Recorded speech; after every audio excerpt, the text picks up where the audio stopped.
Hey everybody, good morning, and thank you so much for taking the time to join us here on our webcast about DevOps and AWS and the role of containers. I'm Scott, and I'm here with my two colleagues, Ed and Sarati, in Sunnyvale, California, right by the train station, as you might hear a couple of times. And before we get started, just a couple of quick housekeeping things. Webcast tips. First, we'd love to get your questions during the webcast, and there's a questions kind of chat facility within GoToWebinar most of you have used before. And secondly, we'll send out, of course, the slides to this afterwards. And as far as timing, we will probably shoot for leaving 10 to 15 minutes at the end for questions after about, say 35, 40 minutes of slides. And then we are at a train station, so there will be a couple of train noises about the 20-minute mark and the 24-minute mark. Sorry, we can't really do anything about that. But anyway, let's go ahead and get started and turn it over to my colleagues Ed and Sarati to introduce yourselves. But maybe with a mind towards why should folks listen to us on this topic? What's the experience base that led us to have this point of view and these I'll say battle scars when it comes to working with containers and DevOps on AWS? Great question, Scott. Thank you for the introduction. Good morning, everyone, or good afternoon, where you are. Let's get started. As Scott asked, why should you listen to us, right? So we are, Ed and I have been working together the last decade and a half, Ed? Yes, decade and a half. 15 years. Yep, so we are a bunch of systems guys. We built distributed file systems, storage systems, etc.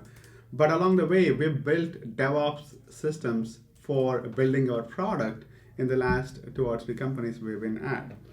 Particularly with focus toward virtualization and automation. We've always been kind of frustrated by the fact that since this isn't our primary product, we could never kind of build the kind of system we wanted to. So when we saw all the different changes happening with better virtualization in the public cloud, with containers and everything, we really saw a big opportunity to take a big step forward. Yeah, so we started this company called Platix. We've been at this for about 18 months, and we have learned a lot playing with containers and AWS and lots of battle scars to prove. And more importantly, we are dogfooding our own product to build our product, right? So we're not going to go too much into our product, but that's our brief background. I don't want to take too much time in talking about Platix. This is not about Platix. This is about DevOps and containers and public cloud, but I'll just give you a brief introduction on what we do. Our mission at Platix is to take DevOps from culture to a product, right? So what we built is a DevOps workflows and application with microservices that run on top of Amazon. Right, and infrastructure abstraction. Yeah. Exactly. So we abstract the AWS infrastructure. On top of it, we have a DevOps workflows and DevOps engine that we built.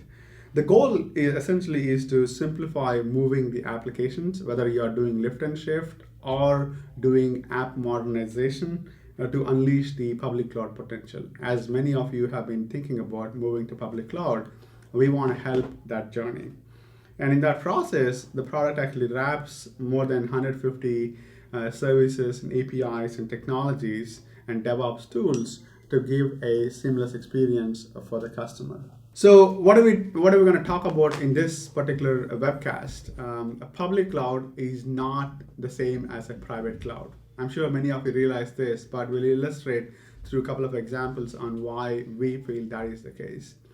And more importantly, in order to get the benefits of the public cloud, you cannot just operate the same way that you used to on-prem or in the private cloud. You must have a different mindset or a different thought process in leveraging the public cloud.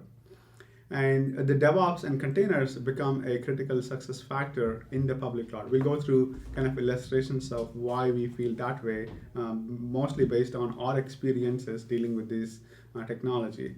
And last but not the least is we have built up a lot of knowledge in leveraging containers and leveraging them at scale in AWS. So we'll share some of our experiences building our product in leveraging containers at large scale. Just to get everyone's kind of creative juices flowing and thinking this morning, I just want to present kind of an analogy, kind of two important questions in computing. This first question, if you've ever taken a computer science theory course in school, you're probably familiar with this. Haradi, you have an MBA, but you've seen this. I try, but yes, vaguely remember from my 20 years back education. Okay, so I'm sure people are Googling this right now, but just to quickly state, like P is a class of problems for which we have efficient solutions or algorithms, and NP is a class of much harder problems for which no known efficient algorithms exist. And it's actually a big open question in computer science whether the set of problems in P are actually the same as the set of problems in NP. It's just possible that there are efficient solutions for NP problems. It's just that we haven't discovered them yet. Now, if this conjecture is true, if P equals NP, then there are some surprising consequences. So if it is true, then it means that there's no fundamental difference between being able to solve a problem, a very difficult problem, and verifying that the solution to a problem is actually a solution to the problem. A more figurative view would be, if you could appreciate Mozart's music, then you could also compose like Mozart. Now, on the face of it, it doesn't seem likely, right? If this conjecture were true, then it would basically devalue things like creativity and innovation, basically. But however we may feel, the answer is still an open question. P could very well equal to NP. We just haven't found the right algorithm yet. How does this apply to the current discussion, Ed? Let's discuss that for a bit. Right, yes, so let's go on to the more relevant question, which is, does public cloud equal private cloud? It's a lot of people view public cloud just as a larger private cloud that you can pay as you go, consume as you need. But if this conjecture is true, if public cloud is really in essence the same as private cloud, then that means that there's no fundamental difference between using the public cloud versus private cloud. Like, you wouldn't need any new skills, tools, or processes, and there would also be no fundamental new benefits that you would be able to derive from using the public cloud. And we firmly believe that public cloud is not the same as private cloud, but obviously different people will have different thoughts. Yeah, we'll definitely get into kind of illustrative examples of why we feel this particular way. So let's get into that. Like, how is the public cloud different, right? So as you can see, the fundamental difference between the on-prem or private cloud infrastructure and the public cloud is completely API driven. Yes, there exist some APIs in the on-prem, but in the public cloud, you're only dealing with APIs for driving your infrastructure, right? The more fundamental difference, and which is why the public cloud has been successful, is developer self-service. A developer with a credit card can just get started without thinking about any infrastructure.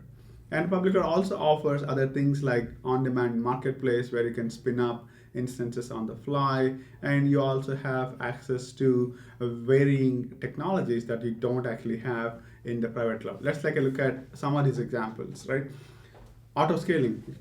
You can simply call up 500 virtual machines or instances, as they call them in the public cloud, with a simple API call. You can start in US East, for example, and quickly go to a European region with single click of a button. The global scale is instant, and you can scale your applications in a much more agile manner.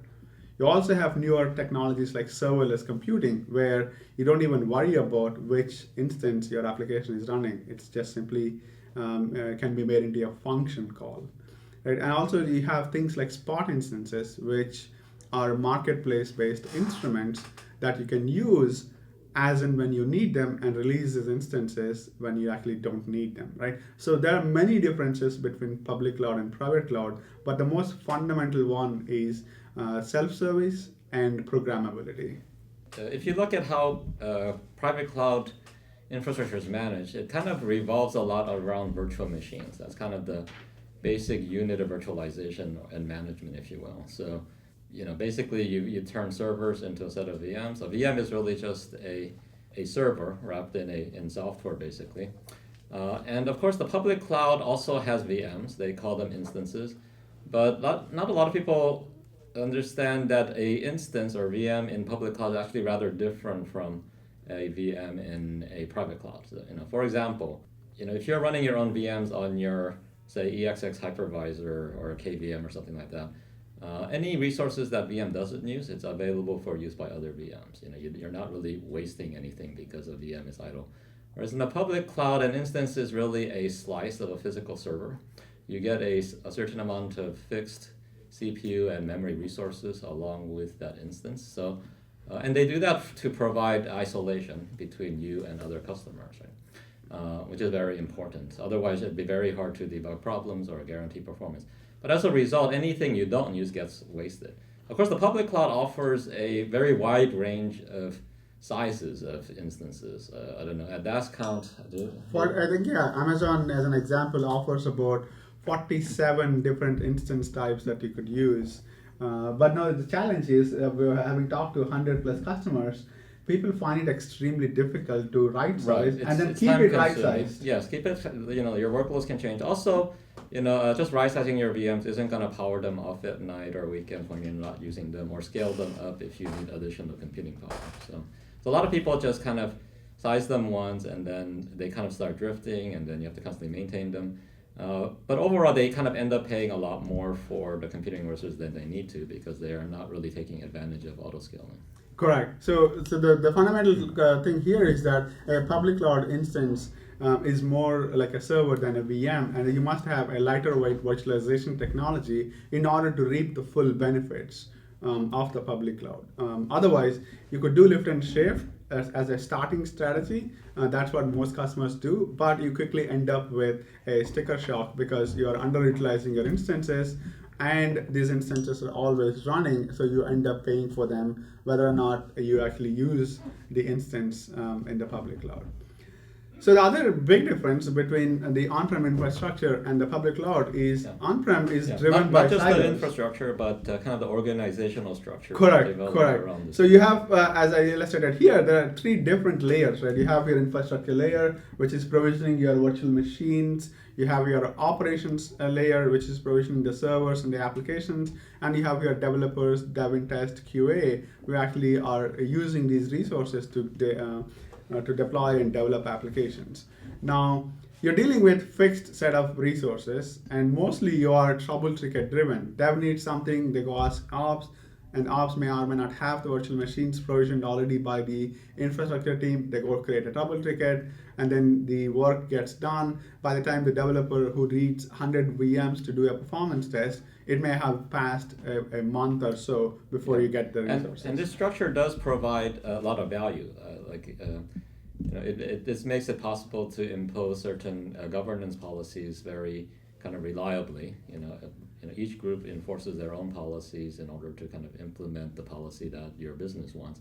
But it does have the negative effect, a pretty big negative effect of essentially slowing down product development. Exactly. So now compare that to the public cloud, as we discussed before, is completely driven by APIs, and you have available for you quote unquote infinite on-demand resources. You could call up 500 instances with the matter of an API. And you can also scale up these resources as and when you need them. So you're focusing more on how fast can I get a particular job done rather than which job should I actually do. As we also illustrate here, the infrastructure now becomes a set of APIs that you're coding to. Like your code drives the public cloud, not the trouble tickets that you used to have on-prem. Right. And and personally, self-service and auto-scale are two of my favorite features, and the spot instances is just icing on the cake. Yep. So the basic tenet here is that you have much more agile and high utilization infrastructure in the public cloud if you use the resources appropriately, right? This kind of flips the thinking on its head. In a traditional model on-prem, you're resource constrained, so you're constantly juggling projects or using the fixed set of resources across multiple projects.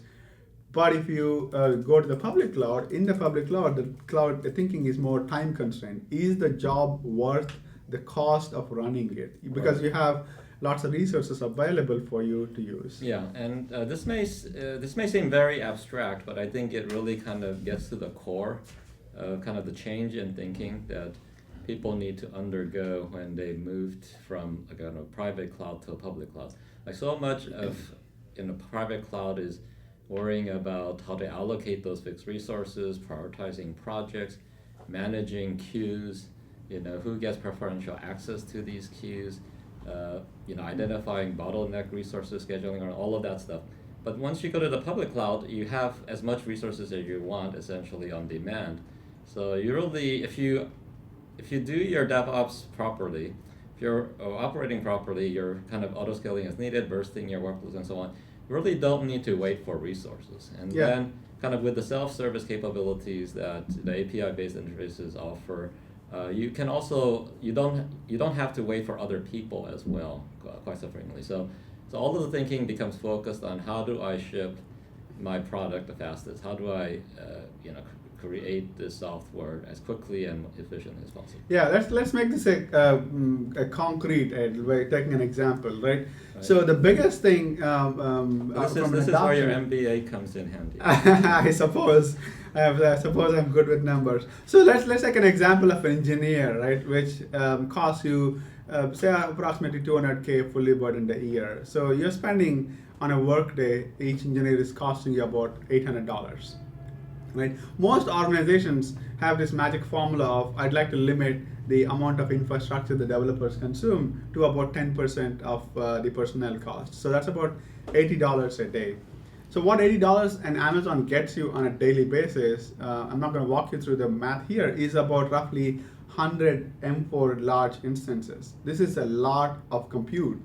Right. That the developer can use to be more productive if you want them to be wisely using their resources. Yeah, and I can tell you in the past, I've never had access to 100 instances. I'm sure that has something to do with your VP of engineering in the past. Yes. Well, I think it's not just because of the cost of buying a server that I think they could do, but usually many companies are also constrained on machine room space and so on, and that's a lot harder to expand. Correct. The operational expenditure takes over, hence you're constrained, right? Now that operational expenditure on maintaining your data centers and servers is gone. So what this is really saying is that engineers, who are your most precious resources, should get as much resources as possible in the public cloud to leverage the high cost they actually cost the company. So this is where, as Ed was saying before, you must operate and think differently in the public cloud and leverage resources like auto-scaling, bursting, spot instances to provide great leverage for your development organizations. And the end goal is to increase the software development velocity so you can get features out faster and iterate faster on the product. And also kind of tighten up your feedback loop so that you find problems early, fix them quickly. Correct. So now we talked about public cloud, and private cloud. We talked about how they're different, and we talked about how it is important to leverage the public cloud capabilities and technologies to the fullest extent. Now let's take a look at like DevOps and containers and how they actually help you succeed in the public cloud. Before we do that, so what exactly is DevOps? I've listed a few definitions here that we gathered from various sources.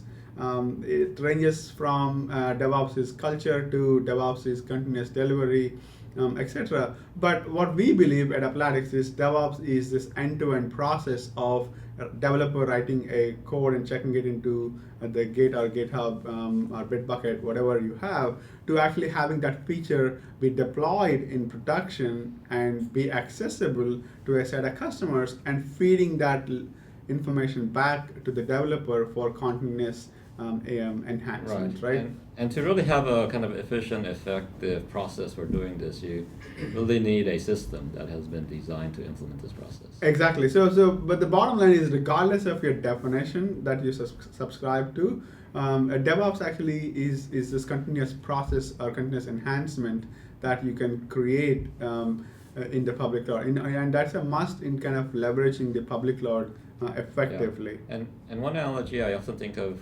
is kind of, I don't know if people are familiar with CNC machines, but imagine if you had like a CNC machine for software development. Okay, so what are containers, right? So on the left here, I have your traditional virtualization model using virtual machines. You have a server, Dell, HP, IBM, whatever you have. You're putting a hypervisor, and you have a bunch of OS and applications packaged up as virtual machines that are running. On the right, you have a much lighter weight virtualization infrastructure, where the biggest difference between the two models is your sharing a lot of the OS in the guest, right? As you can see here in this picture, you don't have lots of guest OSs, so you're not wasting resources. And as a result, the way you define a container image is a lot smaller than a VM image. It boots faster, etc. Yeah, and more importantly, you're packaging up the application and all the necessary libraries and binaries to run the application. So the biggest benefit is if the container runs properly on developer's laptop, it's bound to run properly in production environment as well, right? That level of portability is extremely valuable. Right. I mean, that is the promise.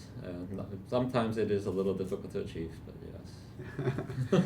So how does now we talked about DevOps, we talked about containers. How does this containers help with DevOps in the public cloud, right? So a few things I've listed here. As we talked about, containers provide lightweight virtualization, so you can get up your utilization, as has the hyperscalers like Google, Twitter, Facebook have been experiencing the last decade. So you don't end up with this de-virtualization where you're decompressing your VMs in the public cloud when you move to public cloud and avoid sticker shock. Right. I mean, if you don't do anything, you essentially, whenever you move a VM to the public cloud, you're kind of turning them into a slice of a server. So essentially de-virtualizing the virtualization infrastructure you spent the past decade creating. Correct.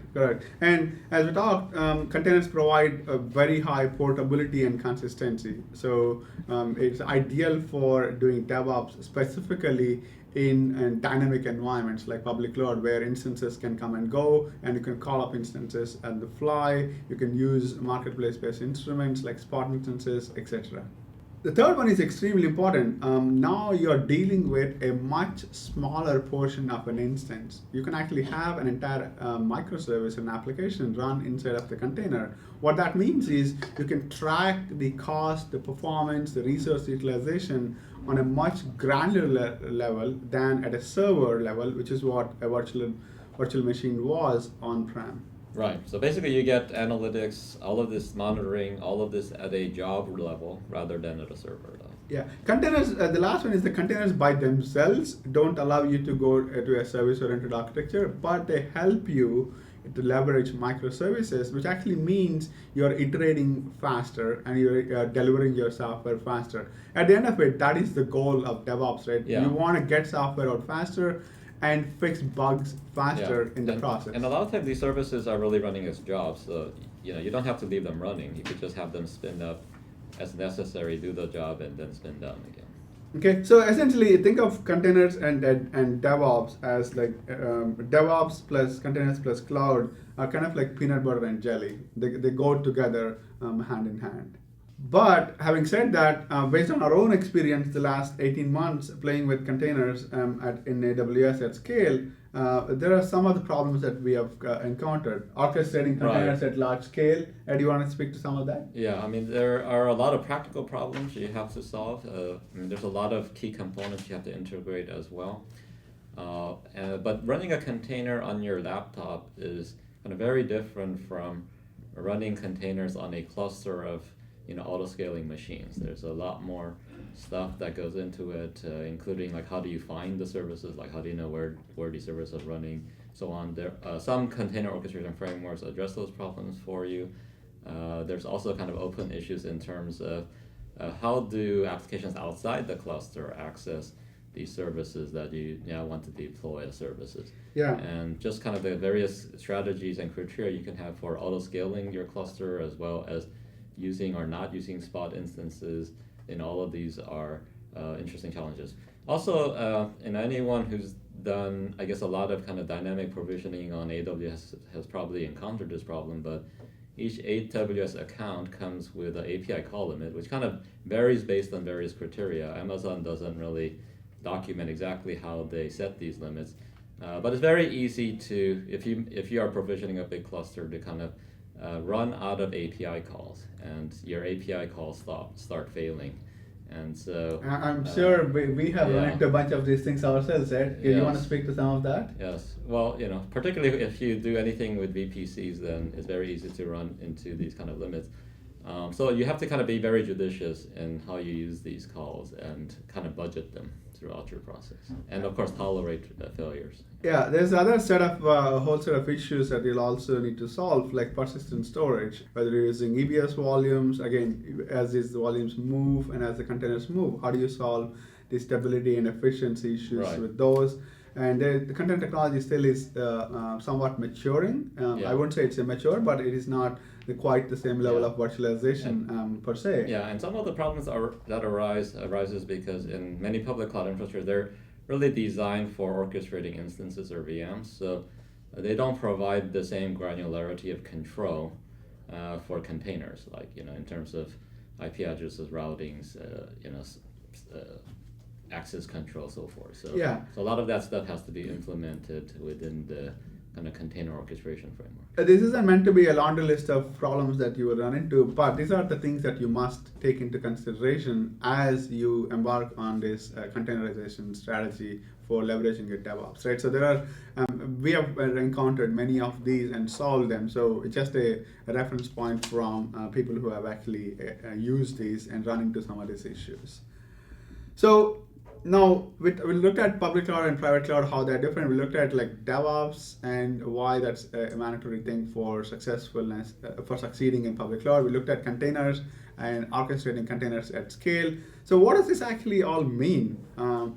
So these are like kind of things that we have done ourselves. So executing a successful DevOps strategy requires all of these things to be orchestrated and tied together with a whole host of engineers that we have hired to make it successful. We don't need to go into every one of these, but let me pick like few of these, right? In particular, if you were to put together your own infrastructure, then you'd have to choose what set of these tools you wanted to use, experiment with them, and put them together. Yeah, and more importantly, these technologies are evolving extremely fast. For example, if you picked Kubernetes, does Kubernetes 1.4.x work with Docker Engine 1.3.12, right? So, and then all the other peripheral technologies in terms of what kind of file systems do you use, what kind of EBS volumes do you use S3 buckets. Again, taking just the AWS as an example, now you want your CIO has a strategy of multi-cloud. Now you get to do it twice. You get to do it for Azure, you get to also do it for Amazon, right? So there is lots of experimentation and stitching of solutions together in order to create and execute a successful DevOps strategy. I'm not saying it's hard, but it just requires a thought and careful consideration. More importantly, it requires lots of engineering resources. Yeah, and things get particularly complicated if you need to support these applications in kind of production environments, and you can't just wholesale upgrade to the next versions. Sometimes you may have to cherry pick bug fixes from a kind of newer version that has the fix, but is not stable enough to run on production and so forth. Yeah, and by the way, this list is not meant to be a full list of all the things that you require, but as it kind of gives you a flavor for things that you would encounter or think about. Let me pause here for a minute and do a shameless plug. We have done this. We have a solution that actually ties all these things together. As I said at the outset, ties the infrastructure and abstracts the infrastructure, ties in 150 plus services and APIs in the public cloud, and gives you an orchestration framework on top of that, and more importantly gives you workflows for doing your app development and running these applications in production as well in AWS. So if you'd like to learn more, please do reach out. So let's go through a key takeaway set. The first thing we said is public cloud is rather different from private cloud, and we said there's lots of capabilities, technical capabilities in the public cloud that you don't get in the private cloud. Yeah, so hopefully if, at the beginning of this presentation, if you if you felt that public cloud was the same, or you really hadn't thought about it, we've at least given you some things to think about. Yeah. So the second thing we talked about is a VM on your on-prem infrastructure is not the same as an instance in public cloud.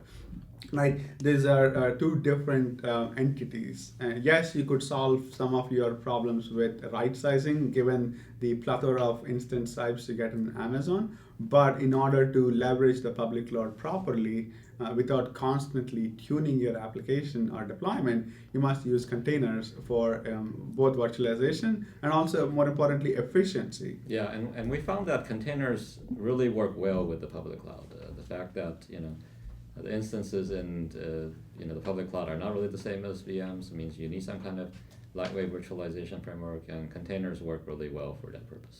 Yeah, and as we talked about earlier, the engineering resources are extremely expensive. So you must switch from a resource-constrained thinking of which jobs do I do first to more time-constrained resource thinking, where you have at your disposal infinite quote-unquote set of resources. Like now the question you're asking is, how fast can I get a particular job done or a project done or a feature done so that I can get to market faster. Right. That's the end goal. Yeah, and this is where you may have to adopt kind of procedure or process changes as well as what people describe as cultural changes. Our belief though is that if you have kind of the right sets of tools and products, they can actually help you drive some of these changes. It's usually hard to kind of just affect these kind of changes with brute force or exercise of will. So essentially, you're saying that a product solution can actually guide the culture. Well, it can certainly incentivize and accelerate those changes, I think. Correct. So based on our own experience in the last 18 months, if you want to embark on this journey yourself in putting all these things together, there's lots of experimentation and research and of tools, APIs in creating a solution. And you don't get to create a solution then be done with it. You constantly get to iterate as the components themselves evolve at an extremely fast pace, right? So the bottom line is it takes an army of engineers who know what they're doing to actually come up with a solution like this. Great. Well, I got some questions here. If you guys want to take some, let's some do questions. that. You want to? I've got a handful here. So when it comes to container orchestration, Mesos, Kubernetes, others, do we have any kind of thoughts on one versus the other, or point of view on Mesos, Kubernetes? I'll let the more technical head speak to that. Any battle scars there? Go ahead. Yes. Well, actually, currently we're using Kubernetes, mainly because there's a lot. We like the velocity of development of Kubernetes, as well as it provides kind of a very full feature set of services. But I think the general rule of thumb would be, like if you need a two-level scheduler, that is, you want to use your cluster for running like more than one class of apps. Like maybe you want to run Hadoop as well as run application containers, then something like Mesos is obviously a natural choice. On the other hand, if you're only purely interested in running, or mostly, say you really want to run containerized applications and you don't care about running these other applications on the same cluster, then something like Kubernetes provides a kind of much. It's developing a lot faster and provides a much more full-featured experience. And you have Google standing behind in terms of development on Kubernetes, so there's a lot more resources being applied. There's just a lot of people working on it and really good velocity. Yeah. That makes sense. Great. Would you guys define a dedicated public cloud resources as private cloud? If somebody has a... Yeah, that's a great question. So if you are using Amazon, obviously you will have one or more VPCs. VPC, if we expand, stands for Virtual Private Cloud. So in that sense, it is private cloud, but the traditional definition of private cloud is something that you have built on your own data center using like a VMware or an OpenStack or a KVM that you have strung together, and you basically are managing all of your hardware resources, operational elements, etc. Whereas VPC is more like a cordoned off section of Amazon that is dedicated for you. So that could be conceived as a private cloud, but you don't get all the burdens of the operational overhead. And And I mean, one part of what makes public cloud is actually how you use it. Like if you are not using the autoscaling and other capabilities, you could actually use public cloud more like a private cloud. Correct. Azure on-premise also. Any thoughts on Azure on-premise? Yeah, along the same lines as. Great question. Yeah. So I think Microsoft is the most further ahead in terms of their Windows Azure stack, and trying to bring some of the real Azure in the public cloud or the features of it onto the private cloud. But again, the programmability and the self-serviceness are two hallmark criteria for determining whether it is private cloud or public cloud. But Azure gives you from Windows Azure pack to the public cloud a more seamless transition, if you will. Yeah. What about AWS's own ECS or container service as a facility for managing containers? Yes, I think like if you have a very basic container orchestration needs and you don't really need to get very high levels of efficiency, that is perfectly suitable option. On the other hand, if you do need kind of more advanced capabilities and functions, particularly in terms of like service delivery or routing to your applications, something like say Kubernetes provides better functionality. Yeah. So there was a question on the line that came in, which in addition to containers, what about Beanstalk? Beanstalk is more like a mechanism for deploying applications. So think of it as semi-PaaS, is how I think about it at least. So there is some commonalities, but one's not mutually exclusive with the others.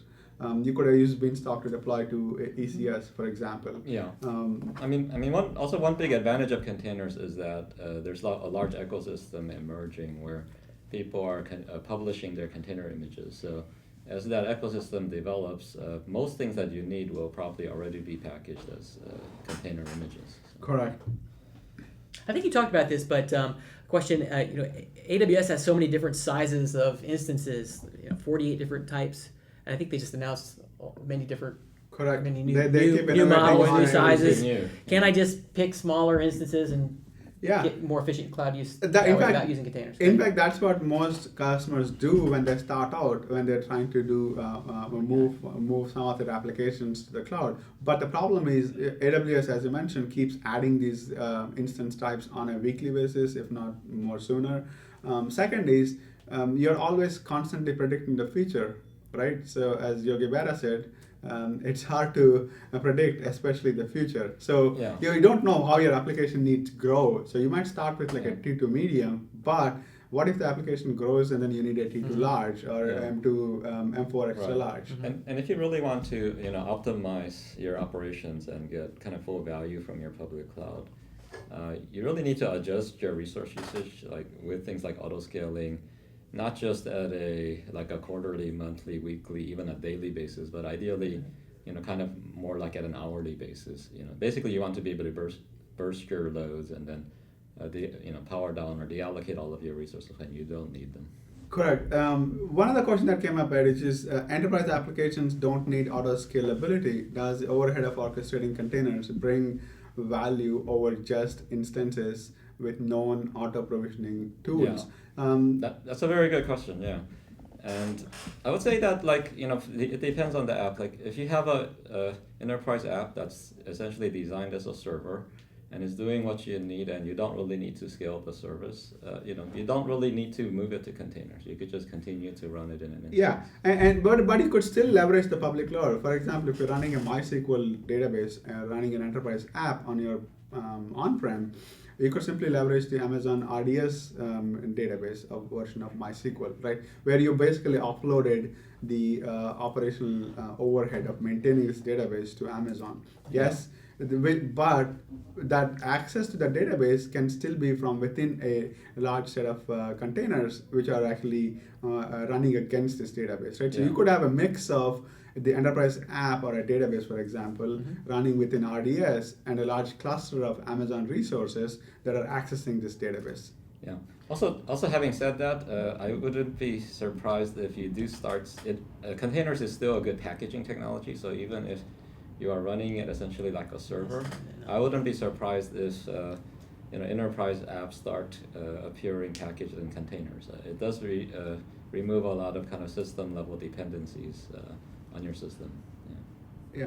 So one of the questions that came up is, doesn't Docker Swarm, Docker Data Center, or AWS DevOps services address the issues you have outlined here?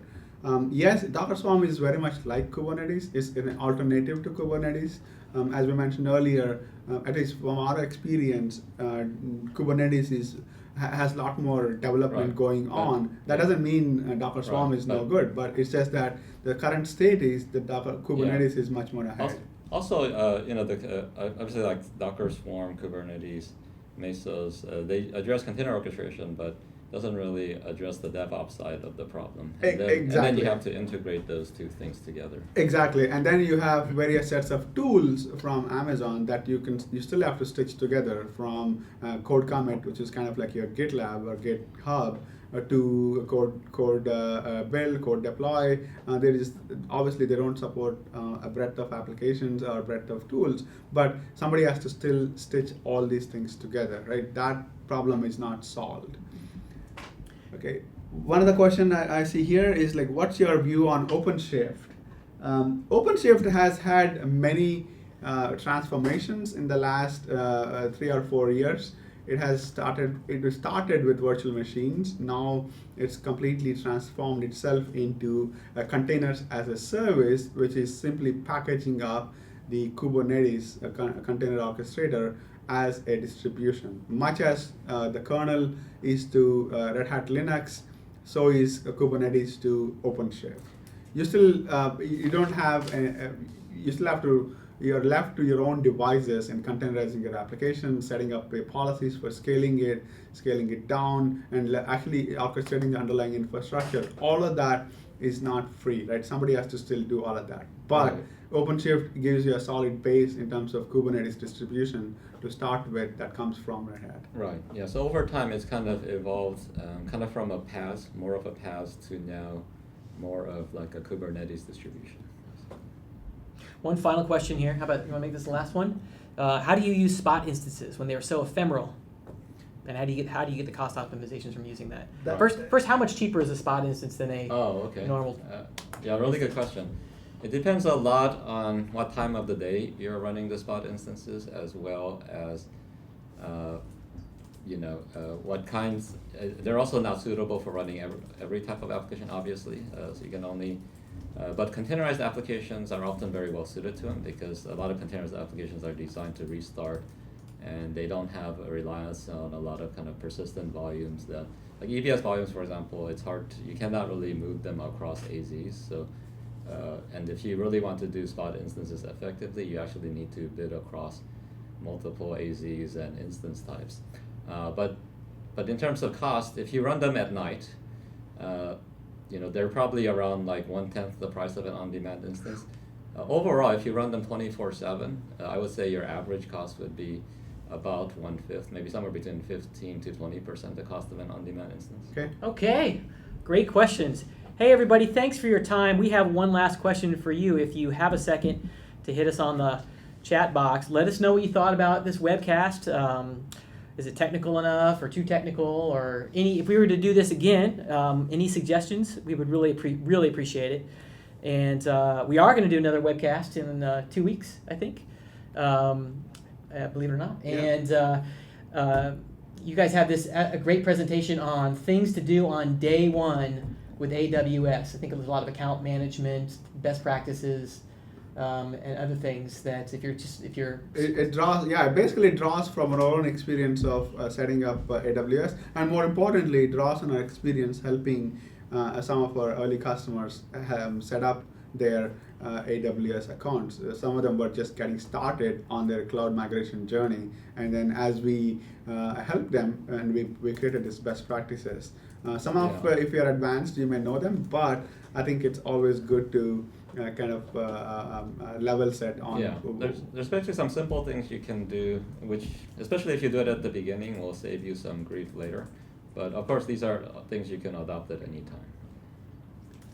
Awesome. All right. Well, listen, again, everyone, thank you so much for your time. We hope you have a great day, and we'll send the recording and the slides out to you. and hopefully see you next time. Thanks. Thank you very much, guys, for joining.